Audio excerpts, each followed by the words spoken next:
Y les voy a compartir pantalla. Ok, listo. Bueno, pues estábamos justo con la presentación formal del método, ¿no? Que decíamos que en este caso se va a analizar una variable que es una variable dependiente en función de una variable independiente, pero que además va a contener una constante y errores de estimación o errores referente justamente a cómo se aleja esa línea de tendencia de los datos reales, ¿no?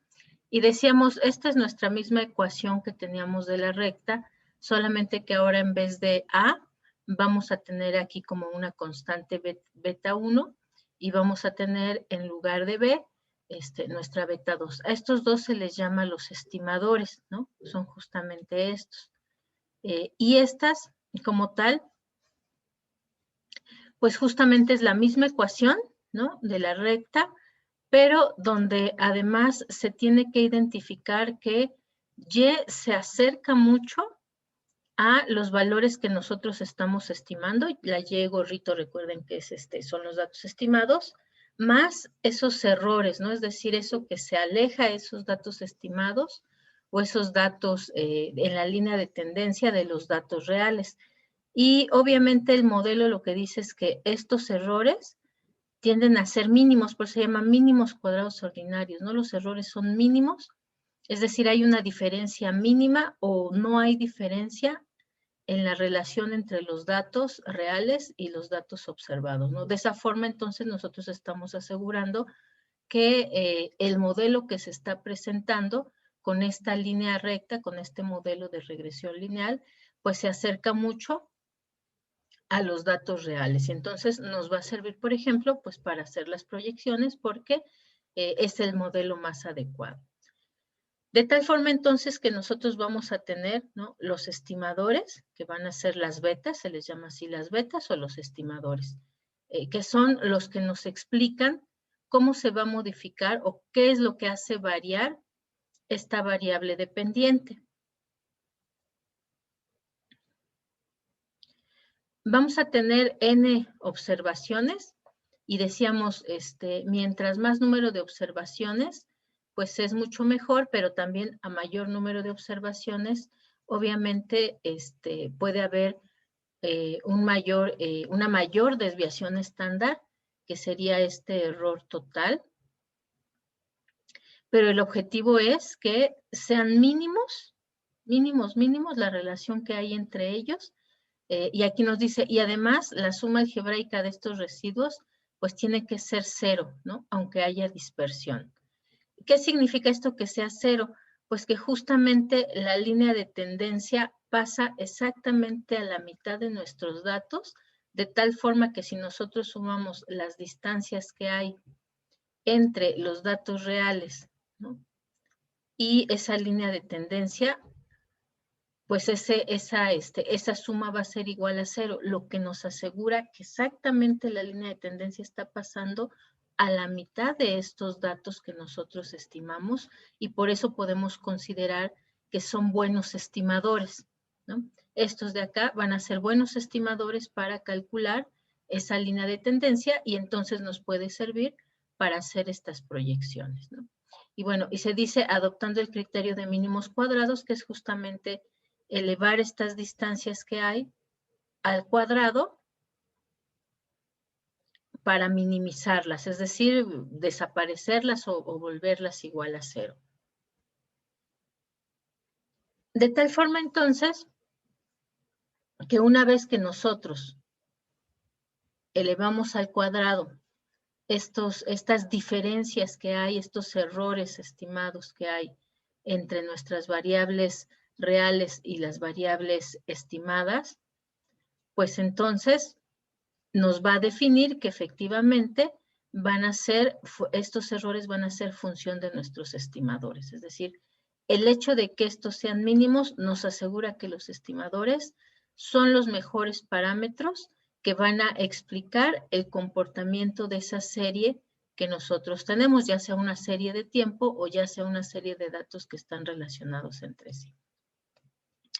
Y bueno, aquí para hacer este cálculo de mínimos cuadrados y buscar entonces minimizar ese error cuadrático, vamos a obtener las ecuaciones que decíamos son las mismas ecuaciones, si ustedes ven, que usamos para calcular nuestra fórmula, ¿no?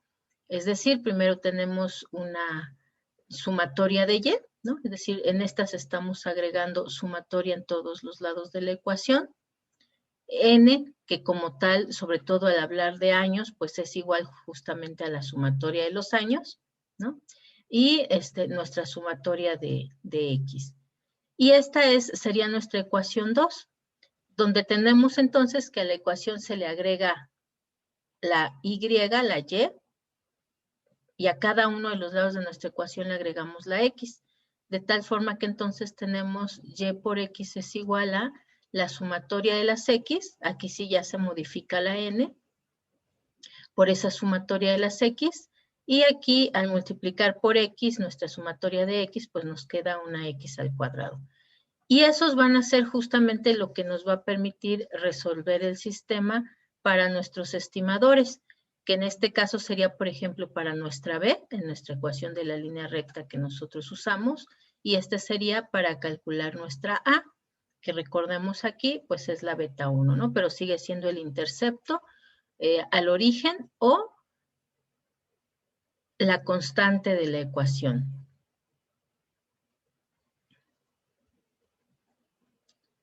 Ok, entonces estos estimadores, en particular beta 1 y beta 2, pues se van a conocer como los estimadores de los mínimos cuadrados ordinarios. Y estos estimadores además van a tener ciertas propiedades. Esas propiedades pues implican que están expresados en cantidades observables y además que son fáciles de calcular, ¿no? Es decir, están basados en los datos históricos para poderlos calcular y entonces usarlos para hacer justamente las proyecciones. Son estimaciones puntuales, es decir, cada uno de los datos que nos arrojen nuestros estimadores son un parámetro en específico, ¿no? Es decir, no va a tomar diferentes formas, sino al momento que nosotros le asignamos valor a nuestra variable independiente, estos dos estimadores van a tener una cantidad específica y lo que va a variar, pues justamente es nuestra X, o en este caso, nuestro estimador beta 2. Una vez que entonces ya se tienen los estimadores, pues entonces ya se puede obtener esa línea de regresión, que además va a tener ciertas propiedades, ¿no? Esa línea de regresión pasa a través de las medias muestrales. Es decir, es esto que decíamos, no pasa exactamente a la mitad de nuestros datos, como teníamos aquí en nuestra gráfica. Vamos a copiarla.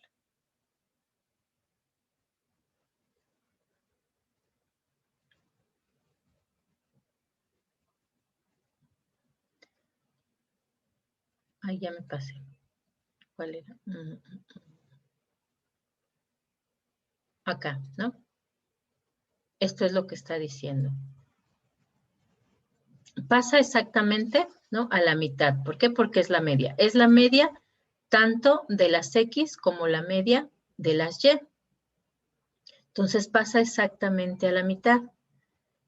Y por lo cual podemos considerar que el valor promedio de cada una de nuestras Y, pues va a ser igual a la media de este Y observado.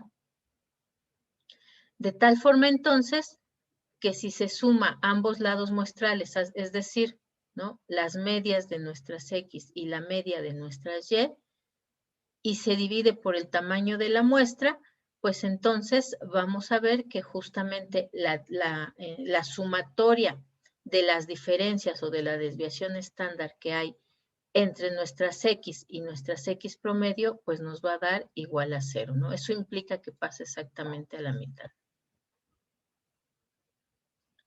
Luego entonces, pues este modelo de regresión, pues nos va a decir que las X, ¿no? O lo que nos asegura es que si las X se fijan, ¿no? Se les asigna un número en específico, entonces el valor de la Y es estocástico. ¿Esto qué quiere decir? que al momento en que nosotros le damos un valor a nuestra X, esta se va a modificar en función de cómo se está modificando esta X. Y entonces, obviamente, también se espera que los residuos, esta parte de acá que quedan, van a seguir también una distribución normal con una media de 0. Es decir, van a tener un comportamiento de distribución normal que además implica, ¿no? Aquí tendríamos esto, ¿no? Son los residuos que hay en cada uno de los puntos. Y nos dice, estos van a tener un comportamiento de distribución normal, de tal forma que entonces esa media de esos residuos, pues es justamente lo que nos va a dar nuestra línea de tendencia. Y aquí, bueno, nos dice, se puede observar que cada población de X y Y, es decir, para cada uno de los puntos, está distribuida alrededor de la media. Algunos valores de Y pueden estar por encima y algunos valores de Y pueden estar por debajo. Sin embargo, la distancia que hay a esa línea de tendencia, pues va a tender justamente a ser el promedio del comportamiento. Entre los supuestos del modelo, entonces, está que hay homocedasticidad o igual varianza en el error.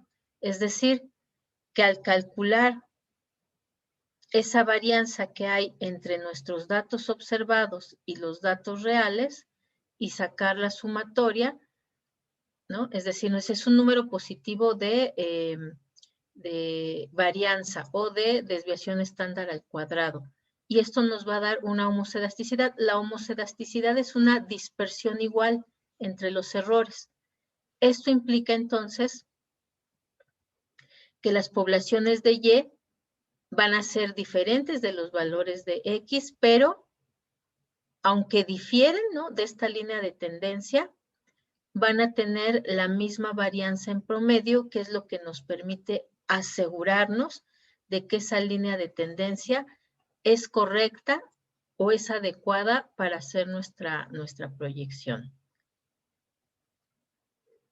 Y bueno, en caso contrario, que no haya esta homocedasticidad en los errores, es decir, que haya heterocedasticidad, es decir, que la varianza sea desigual en cada una de estas poblaciones, lo que nos va a dar como resultado es que no es la mejor regresión o la mejor ecuación para poder hacer nuestras proyecciones. Es decir, si hay heterocedasticidad, nos está diciendo que a lo mejor hay otro modelo de regresión que es más adecuado, por ejemplo, los que veíamos el exponencial o el logarítmico, pero el lineal no es el que mejor se adapta a esta proyección o a esta población.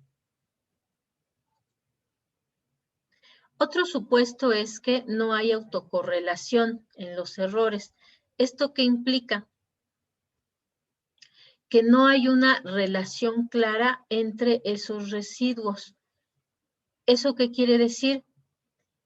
Que cuando hay una desviación, ¿no?, de X, de dos valores, el promedio que se calcula no va a tener un comportamiento específico, es decir, no va a ser de 2 para todos al calcular el promedio, sino que en realidad es estocástico, es decir, es completamente aleatorio, ¿no? Por lo tal, esa aleatoriedad nos dice que efectivamente el modelo de mínimos cuadrados es adecuado a este tipo de comportamiento. Cuando hay autocorrelación, quiere decir que una de las variables va a estar definiendo a las otras y entonces va a haber un patrón específico, particularmente en esos residuos. Recordemos que nosotros lo que queremos es que los residuos sean exactamente igual a 0, ¿no?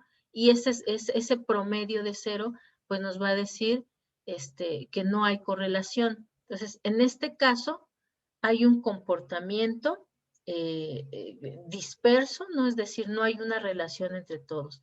Si hubiera una relación, pues tendríamos, como en el caso, por ejemplo, de la correlación de Pearson, que tienen un comportamiento definido. Y eso indicaría, si hay un comportamiento definido, indicaría que los mínimos cuadrados para regresión lineal no es la mejor forma de analizar o no es el modelo más adecuado, ¿no? Esto es particularmente, no para los datos que nosotros tenemos, sino para los errores, ¿no? Esto es lo que no debe de suceder en los errores. Es lo que nosotros buscamos en nuestras variables, pero en los errores no debe de pasar, porque entonces eso indica que no es el modelo de regresión lineal el que mejor se adapta. Otro de los supuestos es que la covarianza que hay entre el residuo y las variables explicativas es cero. Es decir, esto lo que nos indica es que es mínimo la existencia de ese residuo. Y entonces nos va a decir que efectivamente la variable explicativa tiene influencia sobre nuestra variable explicada, sobre nuestra y, pero si el residuo tiene una influencia también sobre y, entonces quiere decir que no es nuestra mejor estimación esa variable que nosotros estimamos, ¿no? Entonces, es complicado aislar la influencia entre un residuo y una variable. Entonces, lo que nosotros queremos es que el residuo sea mínimo y que no esté relacionado, no sea el que determina nuestra variable y, porque mientras menos importante sea el residuo, entonces mejor va a explicar nuestra variable el comportamiento de la variable independiente. Ok, y bueno, hay otras preguntas que siempre que se corre un modelo, pues entonces se van a hacer, ¿no? Por ejemplo, esto que decíamos, ¿no? El número de observaciones debe de ser mayor al número de parámetros a estimar. Y nosotros decíamos, si nosotros tenemos 5 años, por ejemplo, para poder hacer nuestra estimación o 5 datos, entonces solamente podríamos proyectar 4 más. No podríamos proyectar ya los 5 porque el 5.º año tendería a alejarse mucho de ese comportamiento. Y obviamente entonces no podemos nosotros proyectar 6 parámetros si solamente tenemos 5 datos para poder hacer esta regresión, ¿no? Es decir, aquí nos dice, el número de observaciones n debe de ser mayor al número de variables explicativas. El modelo de regresión además se va a considerar que está correctamente especificado cuando no hay un sesgo o cuando el error no tiene un valor grande o importante.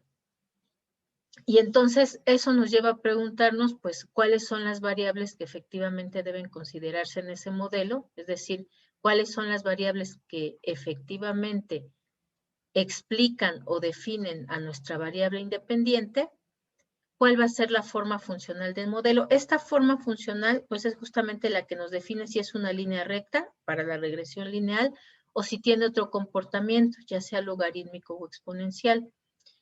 Y además nos dice también que hay que identificar si el modelo lineal en los parámetros, bueno, es lineal en los parámetros que estamos considerando, es decir, en nuestros estimadores, es lineal en las variables o en ambos, ¿no? Para que se adecue efectivamente regresión lineal, pues tiene que ser lineal en ambos.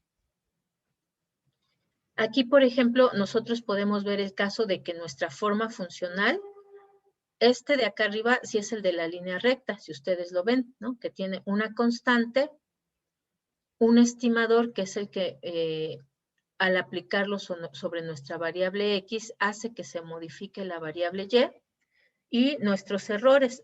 Como tal sería el de la línea recta. Pero puede existir otras formas funcionales, ¿no? Que no corresponden a una línea recta. En este caso, por ejemplo, de esta ecuación, más bien sería un modelo con un comportamiento exponencial, ¿no? Que no se adecua a esta regresión. Entonces, en este caso, nuestro resultado sería que estos errores no son igual a 0 y tienden a incrementarse, ¿no? Entonces, no nos da esa sumatoria de 0. Por eso decíamos, estos tienen que ser mínimos. Y el que estos sean mínimos implica que efectivamente el comportamiento de los datos se comporta alrededor de esta línea de regresión lineal, de esta línea de tendencia. Si se aleja de ella, entonces quiere decir que el modelo de regresión lineal no es el más adecuado para calcular las estimaciones. Y entonces, por ejemplo, si nosotros lo usamos, nos daría aquí un comportamiento estimado de esta forma, que no se adecuaría a esta forma que en realidad están tomando los datos. Ok. Para identificar entonces esta precisión, ¿no?, que tenemos en los estimadores, pues justamente lo que se hace es medir los errores estimados, ¿no? ¿Y con qué se usa? Pues con el error estándar o la desviación estándar, que nosotros ya sabemos cómo se calcula. De tal forma entonces que los errores estándar se van a calcular con estas fórmulas. Estas son pruebas ya que se hacen al modelo, ¿no? Y que se aplica directamente sobre los errores para corroborar si efectivamente son igual a 0 o son diferentes. Y lo que se espera entonces es que la varianza de esos errores pues sea mínima, ¿no? Que no sea un valor importante. De tal forma entonces que si nuestro residuo, ¿no?, es mínimo, entonces podemos asegurar que esos dos estimadores que nosotros calculamos son adecuados y estos dos estimadores son tan fuertes o tan robustos que minimizan el tamaño de los errores. Y bueno, esto sería como el resumen de todo esto que vimos. El modelo como tal nos dice que existe una relación lineal entre las variables que nosotros estamos analizando. Que los errores son independientes, ¿no? Es decir, que no definen como tal a nuestra variable dependiente. Que hay homocedasticidad de los errores, es decir, que su varianza es constante, lo que efectivamente permite que estos sean igual a 0.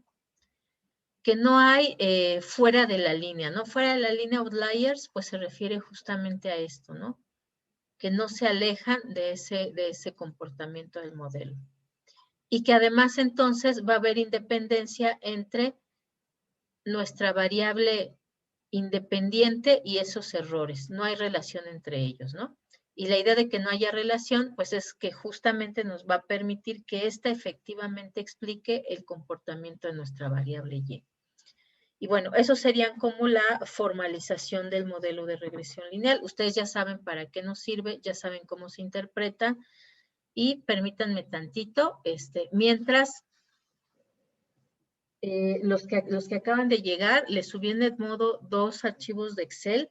Descárguenlos, por favor, para que los observen y vean, por favor, las instrucciones de los 2 ejercicios para ver si es claro lo que van a tener que hacer, ¿no? Entonces, chéquenlo en lo que voy yo tantito y entonces empezamos ya con el siguiente tema. ¿Va que va?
Listo, chicos, perdón, es que me vine bien valiente sin suéter y sin nada y ahorita ya me estaba yo congelando. Ay, ok, listo. ¿Hay preguntas o dudas en las instrucciones de los dos ejercicios, del ejercicio 5 y 6?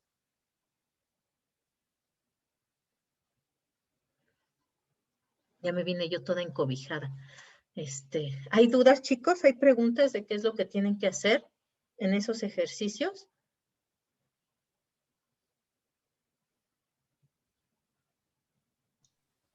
No, creo que no. ¿No? Ok, va que va. Esos entonces, ¿qué les parece? Los tendrán que entregar, aquí estamos a 19, los tendrán que entregar el próximo jueves. ¿Les parece una semana? Es tan sencillo, ¿no? No es tanto, más bien, pues ya saben que esto de la estadística más bien es muy talachudo. Pero la idea es que justo lleguen además a interpretar los resultados que puedan obtener, ¿vale? No les he subido los videos de ayer y no me acuerdo si los de la semana pasada ya se los subí, creo que ya. Pero bueno, se los actualizo justo para que tengan, si tienen dudas, pues puedan ver los videos y vean exactamente, qué es lo que se supone que tienen que hacer, ¿no? Entonces, es importante tanto el proceso como que además puedan hacer los cálculos en Excel. Si ven al final se les pide eso, lo de la gráfica y la regresión.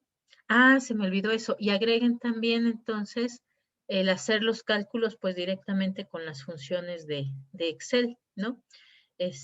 Como último punto, creo que el último fue el 8, si no me acuerdo. Entonces pónganle ahí como punto 9, hacer los cálculos con las funciones de Excel, ¿no? Entonces también para que comparen los resultados de lo que ustedes calcularon con los que nos da directamente pues la computadora, ¿no? Como una forma de corroborar sus resultados. Y bueno, entonces les vuelvo a compartir pantalla y vamos a empezar justo este tema nuevo. ¿Dónde estoy?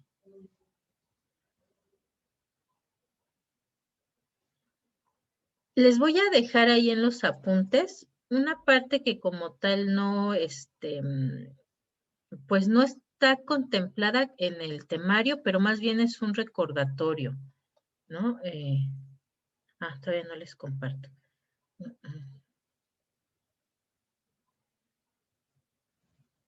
Es un recordatorio, ¿no? Ya vamos a entrar con nuestra última unidad, la unidad número 5, pero les dejo estos apuntes para recordar un poquito qué son las razones, las proporciones, las tasas, eso ya lo revisan ustedes, y las participaciones porcentuales, ¿no? Eso repásenlo porque vamos a entrar justamente a ver ciertos coeficientes que permiten análisis, pero justo vean, como ya son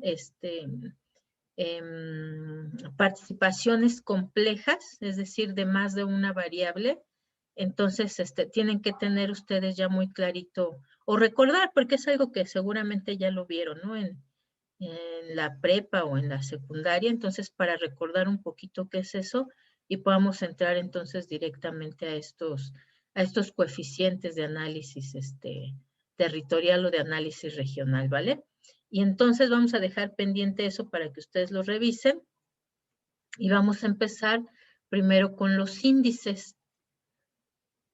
Como tal, los índices pues son, ¿cómo podríamos decir? Son construcciones numéricas que se hacen a partir de dos valores que justamente lo que buscan es hacer comparaciones en un periodo de tiempo, ¿no? Para construir números índice, lo primero que se tiene que elegir es un año base o fijar un año con respecto al cual nosotros vamos a estar haciendo las comparaciones. Y a ese año con el cual vamos a estar haciendo las comparaciones, le vamos a llamar año base, le vamos a llamar año con base 100 o con base 1. Normalmente los índices se van a calcular con base 100, pero también a lo mejor ustedes pueden encontrarlo con base 1, pero bueno, cualquiera de los dos es exactamente lo mismo, solamente que nos dará los valores, ¿no? En valores de 100, 120, 98, y base 1 pues nos los dará como punto, ¿no? 1.2, o 0.98. Pero en realidad es el mismo principio, ¿no? Y significarían lo mismo y pueden ser intercambiados entre ellos. Bueno, además estos índices que nosotros podemos usar, pues pueden ser simples o complejos y además pueden tener ciertas propiedades, ¿no? Una, que están encadenados. Si nosotros usamos un año base, pues entonces todos los demás datos que estemos comparando con ese año base, pues están encadenados entre sí. Se pueden agregar, es decir, nosotros podemos hacer estas comparaciones para una sola variable o podemos incluso más de una variable estarlas comparando. Otra de las características es que pueden ser sumados, ¿no? Una vez que ya tienen la base unificada. Pueden ser también multiplicados, pueden ser divididos.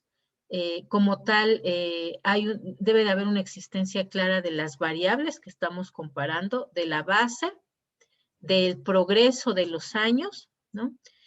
Tienen la propiedad también de identidad, es decir, cada uno va a representar un valor o va a explicar en sí mismo una variación. Pueden ser invertidos, es decir, podemos calcular su valor inverso. Muestran una proporcionalidad al justamente mostrar una relación entre dos variables y además tienden a ser homogéneos, ¿no? Nos permiten homogeneizar valores para poderlos hacer comparables. Los índices como tal entonces nos van a servir para sustituir los datos originales o los datos absolutos y lo que nos ayuda es a comprender justamente el comportamiento o el manejo de los datos. Los más comunes, que seguramente ustedes los han escuchado, pues son los índices de precio, los índices bursátiles o los índices de la actividad económica, ¿no? Por ejemplo, del índice de precios seguramente ustedes han oído hablar, ¿no? Del IPC, y ese famoso IPC o el índice de precios nos da la tasa de inflación. Los índices bursátiles, bueno, estos normalmente en los noticiarios, ¿no? Al final, cuando hablan de las finanzas, también se habla, por ejemplo, en el caso de México, se le habla del IPC, que es el índice de precios y cotizaciones. Ojo, no confundirlo con este IPC, que es el índice de precios al consumidor, ¿no? Es el más común. De acá el IPC en México, y bueno, seguramente han escuchado ustedes hablar del índice Dow Jones, ¿no? De Estados Unidos, o del índice Nasdaq, que también es de Estados Unidos. Son como los más famosos. Pero bueno, cada uno de los países pues tiene su bolsa de valores y cada uno tendrá uno o más índices que los evalúan. Por ejemplo, en el caso del índice Dow Jones, bueno, en el caso del IPC, índice de precios y cotizaciones de México, pues ubica alrededor, ¿no? Cada año varía, pero alrededor de 34, 36 empresas, que son las empresas que cotizan en bolsa y que tienen los mejores resultados. El índice Dow Jones es el equivalente, pero ahí son alrededor de 500 empresas de Estados Unidos que tienen los mejores resultados. En el caso de el índice Nasdaq, son empresas de alta tecnología, ¿no? Entonces ya es un índice especializado, por eso es que Estados Unidos tiene dos. Y en el caso de los índices de actividad económica, seguramente ustedes han escuchado hablar, por ejemplo, del índice de precios implícitos del PIB o del índice de confianza del consumidor o del índice de confianza del productor, ¿no? ¿Qué nos dicen esos índices? Pues justamente nos hablan de las variaciones con respecto a un año base. ¿Y para qué nos sirven? Por ejemplo, el índice de precios, ya dijimos, ¿no? Nos sirve para ver cuál es el movimiento de la inflación, es decir, cómo varían los precios con respecto a un periodo o a un año. Los índices bursátiles, pues son índices compuestos que además nos dicen cómo se están comportando las empresas comparadas también con respecto a un año. Los de actividad económica, pues también nos dicen, ¿no? ¿Cuál es esa confianza del consumidor o del productor comparado también contra un año base, ¿no? Entonces, la ventaja de los índices es que nos dan información adicional, información que es más clara, información que es comparable, ¿no?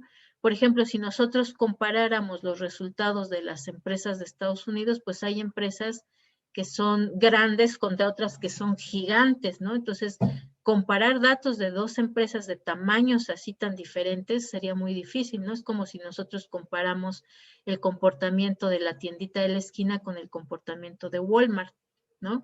Pues en realidad son datos absolutos tan diferentes que sería muy complicado y muy injusto para la tiendita, por ejemplo, ¿no? Pero cuando nosotros usamos índices, pues justamente nos olvidamos de esos datos absolutos y entonces nos permite hacer las comparaciones en función de las variaciones. Entonces, esa es la ventaja de los índices. Hay índices, por ejemplo, de precios, que lo que hace es analizar cómo se modifica un precio o un conjunto de precios en función de un año, ¿no? Aquí solamente es precios considerando cantidades fijas. Pero hay índices también de cantidades, que lo que nos mide es la evolución de la cantidad en el tiempo, considerando los precios, en este caso, fijos o ponderados. Hay índices también de valores, que estos van a medir la evolución en el tiempo del valor en función de ambos, ¿no? De la cantidad y del precio.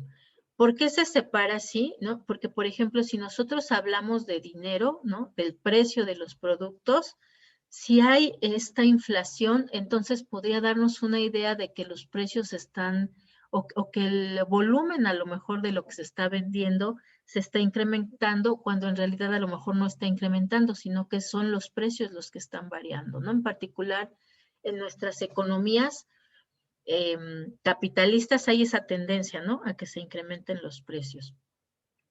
En el caso, por ejemplo, de los índices de cantidad, pues se olvida justamente de esta variación del precio y lo que vamos a revisar es si efectivamente las cantidades se están modificando.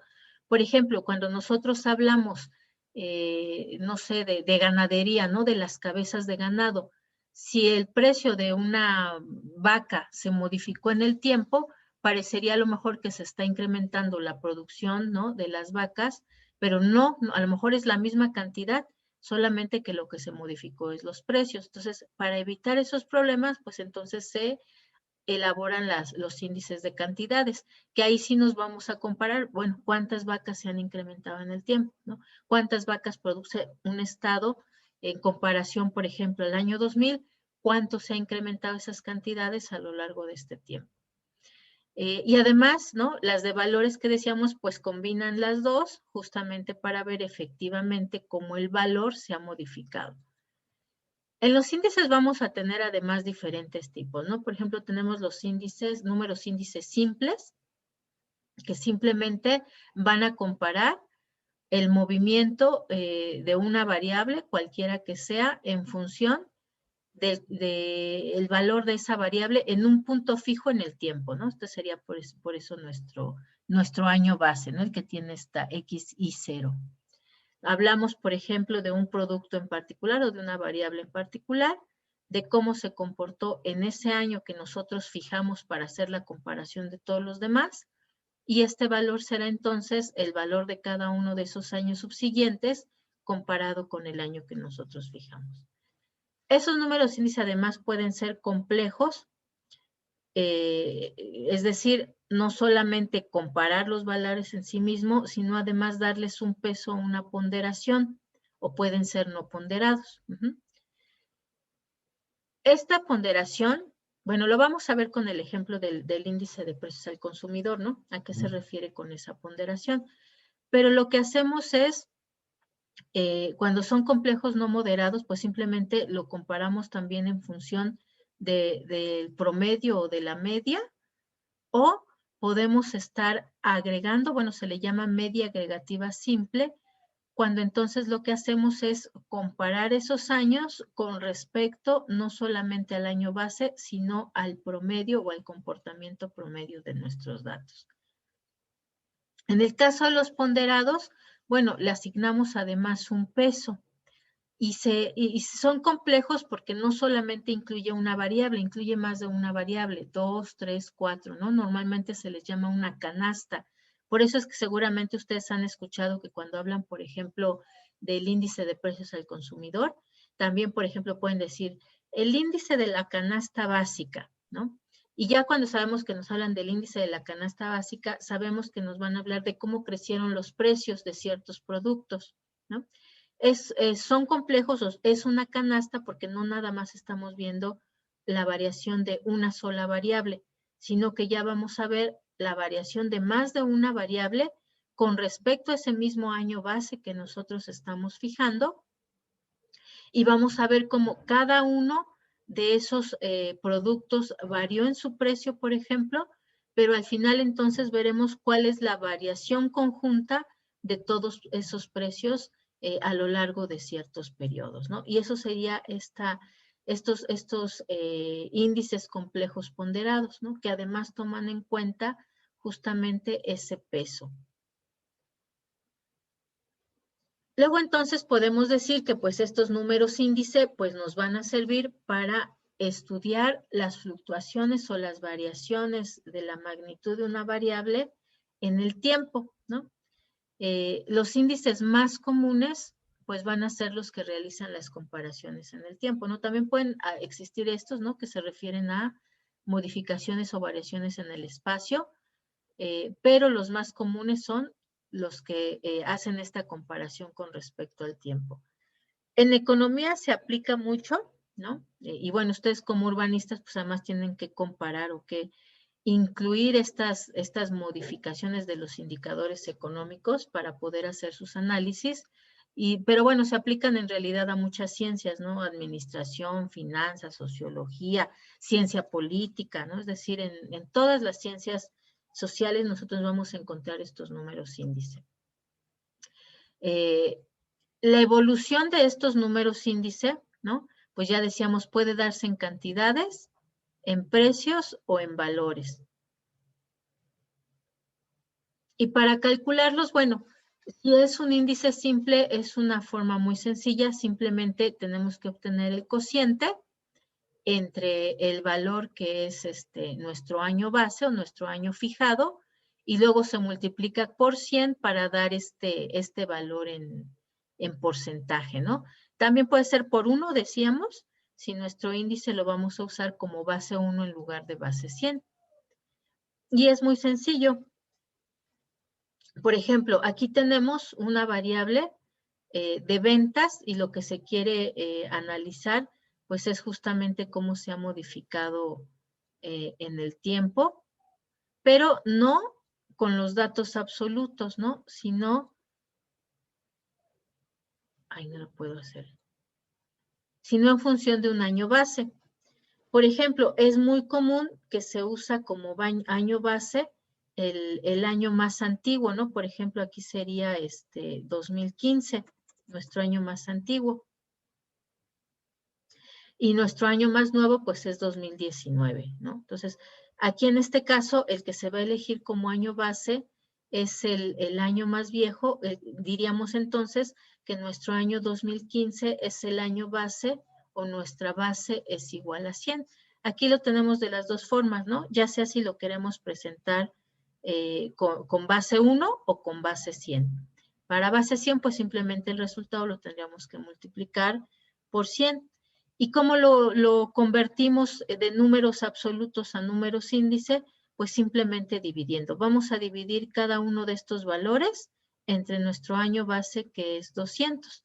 Entonces, aquí si nosotros dividimos 200 entre 200, pues eso nos va a dar igual a 100. Por eso se llama, ¿no? Que nos va a dar 1 y si lo multiplicamos por 100 nos va a dar 100. Por eso le llamamos que es nuestro año base 100. ¿Qué quiere decir ese año base 100? Que todos los demás años los vamos a comparar en función del comportamiento de este año. Entonces aquí después dividimos 250 entre 200 y nos da 1.25.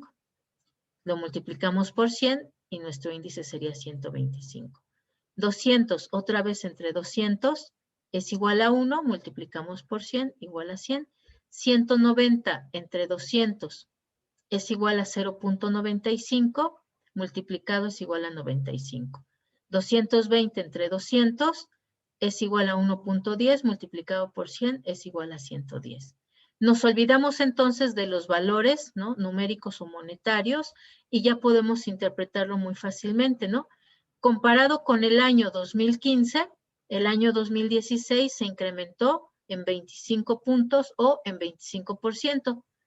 2017 comparado con el año 2015, pues no se incrementó de ninguna forma, fue exactamente igual. 2018 comparado con el año 2015 es 95%, es decir, es menor, ¿no? Si este es el 100%, este sería el 95%. Y 2019 comparado con el año 2015, pues creció un 10%. Entonces, vean, aquí vemos de forma muy rápida, tanto aquí o aquí, vemos muy rápido las variaciones, ¿no? Y bueno, esto sería como la parte introductoria. La próxima clase, entonces, vamos a ver ya, vamos a hacer un cálculo de estos números índices simples y vamos a empezar a ver también los números índices complejos. ¿Alguna duda hasta aquí, chicos? ¿Sí habían escuchado ustedes esto de los números índice? ¿Sí habían escuchado estos índices de precios, índice al consumidor y bla, bla, bla? Creo que sí. Alguna vez sí los escucho por ahí. Sí, ok. Se me olvida, ¿hoy tenemos 1 hora o tenemos 2 horas? Una maestra. Una, ok, entonces ya los dejo que se vayan a su siguiente clase. ¿Va que va? Sí.